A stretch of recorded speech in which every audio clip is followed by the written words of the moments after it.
ধরেন আপনি রাস্তা থেকে হেঁটে যাচ্ছেন, হঠাৎ করে ঝড় শুরু হলো, সাথে শিলাবৃষ্টি। আপনি তখন কি করবেন? নিশ্চয়ই কোনো একটা নিরাপদ জায়গায় যে নিজেকে বাঁচানোর চেষ্টা করবেন, রাইট? ঠিক এই কাজটি আপনার ত্বক প্রতিনিয়ত করে যাচ্ছে। যখনই আপনি রোদে বের হন, সূর্যের প্রচণ্ড ক্ষতিকারক রশ্মি এসে আপনার ত্বকের সুস্থ যেই সেলগুলো সেগুলোকে ধ্বংস করার চেষ্টা করছে। ঠিক তখনই আপনার শরীরের ভেতরে যেই ডিফেন্স মেকানিজম সেটা অ্যাক্টিভ হয়ে যায় এবং নিজেকে বাঁচানোর জন্য সে কালো রঙের একটা ছাতা তৈরি করে, যাকে বলা হয় melanin. You hear it right, melanin আপনার ত্বককে বাঁচানোর জন্য তৈরি হয়, যেটাকে আমরা ভীষণ নেগেটিভলি দেখি। আমরা মনে করি আমাদের ত্বককে সে ডার্ক করে ফেলে, আমাদের নানান রকম সমস্যা সে তৈরি করে। আংশিক সত্য, কিন্তু মেলানিন আমাদের ত্বকের জন্য কিন্তু আসলে খুবই ভালো। সে আমাদের ত্বককে বাঁচানোর জন্যই কাজ করে এবং এই যে আপনাকে সূর্যের আলো থেকে বাঁচানোর জন্য মেলানিন তৈরি হচ্ছে, এই প্রসেসটাকেই আমরা বলে থাকি ট্যানিং। আপনি যদি এই ট্যানিং দূর করতে চান, আজকের ভিডিওটা আপনার জন্য না টেনে দেখতে হবে শেষ পর্যন্ত। As a certified skin care specialist আমি চেষ্টা করব ট্যানিং কেন পড়ে এবং এর থেকে পরিত্রাণের উপায় কি খুব সহজে সায়েন্টিফিক্যালি সেটা ব্যাখ্যা করার জন্য। Welcome back to style with me by Sachen. Today without any further do let's get started. এই ট্যানিংটাকে বলা যেতে পারে এক ধরনের ত্বকের আর্তনাদ, এক ধরনের ইনজুরি রেসপন্স। একটু সহজভাবে ব্যাখ্যা করার চেষ্টা করি। একটা পেঁয়াজের খোসার সাথে আমাদের ত্বকের স্তরগুলোকে তুলনা করা যেতে পারে। পেঁয়াজের খোসা যেমন একটার পর একটা স্তর আসে, আমাদের ত্বকেও কিন্তু এরকম কয়েকটা লেয়ার আছে। একেবারে উপরের যে লেয়ারটা তার নাম হচ্ছে এপিডার্মাস লেয়ার। এই এপিডার্মিসের নিচে এক ধরনের বিশেষ কোষ থাকে যার নাম হচ্ছে মেলানোসাইট। সূর্যের ক্ষতিকারক রশ্মি আমাদের ত্বকের উপরে পড়ে, ওই মেলানোসাইটগুলোকে ধ্বংস করতে শুরু করে। ওরা তখন ভীষণ আতঙ্কিত হয়ে যায়, বেশি করে মেলানোসাইট তৈরি শুরু করে দেয়, যাতে করে সূর্যের আলো আরও ভিতরের লেয়ারে যেয়ে আমাদের ডিএনএকে নষ্ট করতে না পারে। কি চমৎকার এক মেকানিজম দেখেন, ন্যাচারালি আমাদের শরীরের ভেতরে হচ্ছে, আমরা জানিই না। তাই আপনি যত বেশি ট্যান হবেন তার মানে হচ্ছে আপনার ত্বকের ভেতরের মেলানোসাইট নামক সেই বন্ধু পুরো দমে যুদ্ধ করে যাচ্ছে আপনার ত্বককে ক্যান্সারের মতো সমস্যা থেকে বাঁচানোর জন্য। এখন তো বুঝলেন যে ট্যান আমরা কেন হই। সূর্যের আলোতে দীর্ঘক্ষণ থাকলেই আমাদের এই মেলানোসাইট বেড়ে যায়, আমাদের ত্বক একটু কালো দেখায়, সেটাকে আমরা ট্যানিং বলে থাকি। বুঝলাম। এখন আমাদের বুঝতে হবে আমরা ট্যানটা দূর করব কিভাবে। এটা দূর করার জন্য আমাদের যেটা বুঝতে হবে সেটা হচ্ছে সেল টার্নওভার প্রসেস। আমি খুব বেশি খট্টমট্ট সায়েন্স বলবো না, আমি যা সহজ ভাষায় বলছি। আমাদের ত্বকের উপরের এই এপিডার্মিস লেভেলের কোষগুলো ঝরে পড়ে যাবে, নতুন কোষ সামনে আসবে। চিকিৎসা বিজ্ঞানের ভাষায় এই সেল টার্নওভার প্রসেসটা একজন সুস্থ মানুষের হতে সময় লাগে 24 থেকে 40 দিনের মতো। তো এর জন্য একটু ধৈর্য ধরতে হবে। অনলাইনে দেখা যায় অনেকেই বলে 5 দিন, 7 দিন, 10 দিনে আপনাদের ট্যান দূর হয়ে যাবে। এটা আসলে ভ্যানিশ করে ফেলার কোনো উপায় নাই। আমি আজকে আপনাদের সহজ কয়েকটি টিপস শেয়ার করব যেগুলো আপনারা রেগুলার করলে এই ট্যানিংটা খুব সহজেই বাড়িতে বসে দূর করা সম্ভব। টিপ নাম্বার 1, কেমিক্যাল এক্সফোলিয়েশন। অনেক আপুদেরই দেখি স্ক্র্যাব দিয়ে বা কাপড় দিয়ে সে ধরনের স্ট্রং কেমিক্যাল অ্যাপ্লাই করে, বিভিন্ন ধরনের সাবান টাবান এগুলো আছে না, লোকালি অনেক ধরনের হাবিজাবি কিছু পাওয়া যায় যে হাত ফর্সা হয়ে যায়, পা ফর্সা হয়ে যায়, এসব বলে বিক্রি করে। 100 হাত দূরে থাকবেন। এবং সেক্ষেত্রে বিজ্ঞানসম্মত উপায়ে যদি আপনি সঠিক পদ্ধতিতে হেলদি ওয়েতে ট্যান রিমুভ করতে চান একটু ফাস্টার, তাহলে আপনি কেমিক্যাল এক্সফোলিয়েশন ব্যবহার করতে পারেন। কেমিক্যাল এক্সফোলিয়েশনের ভিতরে এইচে খুব ভালো, এটা আমাদের ত্বকের উপরিভাগের সেলটা রিমুভ করতে খুব ভালো কাজ করে। One of my favourites, ordinary glycolic acid. এটা প্রচুর রিভিউ আমার চ্যানেলে পাবেন, আমি বহু বছর ধরে এটা ব্যবহার করি। এটা নানাবিধ ব্যবহার আছে, চাইলে আপনারা দেখে নিতে পারেন। ট্যানিংয়ের ক্ষেত্রে একটা তুলাতে নিয়ে আপনার যে সকল জায়গাতে ট্যান পড়েছে, হাত বা পা, সেই জায়গাটা মুছে ফেলবেন এবং এটা রাতের বেলাতে ব্যবহার করবেন। একদিন পর পর ব্যবহার করবেন, প্রতিদিন ব্যবহারের প্রয়োজন নেই। এবং এটা ব্যবহারের পরে একটু ভারী লোশন বা ক্রিম অ্যাপ্লাই করে নিলেই you are good to go. এটা ফেস এবং বডি উভয় জায়গায় কাজ করে, খুবই ভালো কাজ করে। বিশেষ করে সেল টার্নওভার প্রসেসটাকে ত্বরান্বিত করতে এবং স্কিন ব্রাইটেনিংয়ের খুবই ভালো একটা টোনার আমি বলবো। You can use this or any sort of chemical exfoliation as per your choice. Number 2 হচ্ছে মেলানিন প্রোডাকশনকে একদম উৎস থেকে কমিয়ে আনার যে প্রসেসটা, সেটাকে বলা হয় টাইরোসিনাস ইনহিবিটর। টাইরোসিনাস ইনহিবিটরটা স্টপ করার জন্য কয়েকটা উপাদান আছে, বৈজ্ঞানিকভাবে এরা খুবই ভালো কাজ করে থাকে। তার ভেতর প্রথমে হচ্ছে আলফা আরবুটিন, দ্বিতীয়ত কোজিক অ্যাসিড, তৃতীয়ত অ্যাজলাইক অ্যাসিড। এই উপাদানগুলো সমৃদ্ধ কোনো প্রোডাক্ট যদি আপনি ব্যবহার করতে পারেন, যেমন অর্ডিনারি ব্র্যান্ডের আলফা আরবুটিনটা আমি 2 থেকে 3টার মতো ব্যবহার করেছি যখনই এই ধরনের পিগমেন্টেশনের প্রবলেম হয় অথবা সান ট্যানিং হয়। আলফা আরবুটিন খুব ভালো একটা অপশন। অর্ডিনারি 10% অ্যাজোলাইক অ্যাসিড অ্যাকনি পিম্পলের যে লালচে দাগ সেটা যেমন রিমুভ করে, তেমন ট্যানিং বা আনইভেন স্কিন টোন, হালকা পাতলা পিগমেন্টেশন, এটা দূর করতেও এটা ভালো কাজ করে।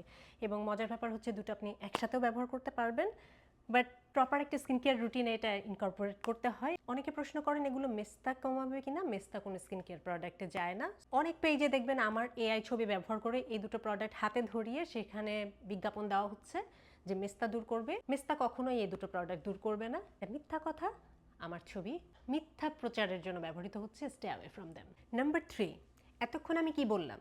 আমাদের সেল টার্নওভার প্রসেসটা যত তাড়াতাড়ি পড়ে যাবে এবং নতুন সেল চলে আসবে, তত আমাদের স্কিনটা আগের রূপে ফিরে যাওয়ার সম্ভাবনা ফাস্টার হবে। তো এই প্রসেসটাকে একদম ফাস্টার করতে সবথেকে বেশি কাজ করবে কি জানেন? রেটনল এবং রেটনয়েড। রেটনল এবং রেটনয়েড আমাদের সেল টার্নওভার প্রসেসটাকে ত্বরান্বিত করে। এর কারণে আমরা অ্যান্টি এজিং স্কিন কেয়ারে যেমন রেটনল রাখি, তেমন অ্যান্টি পিগমেন্টেশন রুটিনেও আমাদের রেটনলকে রাখতে হয়, কারণ রেটনল আমাদের ত্বকের টার্নওভার প্রসেসটাকে ত্বরান্বিত করে, পিগমেন্টেশন দূর করতে, আনইভেননেস দূর করতে, স্কিনটাকে আর ইয়াঙ্গার লুকিং রাখতে অফকোর্স রেটনল ব্যবহার করতে হবে। বলতে চাই, আমি যতগুলো প্রোডাক্ট বলছি সব আপনি একসাথে ব্যবহার করতে যাবেন না। আপনার বয়স, বাজেট, প্রয়োজন অনুযায়ী আপনাকে রুটিন সাজাতে হবে। আপনি গ্লাইকলিক অ্যাসিডও ব্যবহার করলেন, আবার রেটনলও ব্যবহার করলেন, স্কিনের 12টা বেজে যাবে। Don't do that. যে কোনো একটা দুইটা নিয়ে বা আপনার স্কিন টাইপ প্রয়োজন বুঝে আপনাকে রুটিনটা সাজাতে হবে।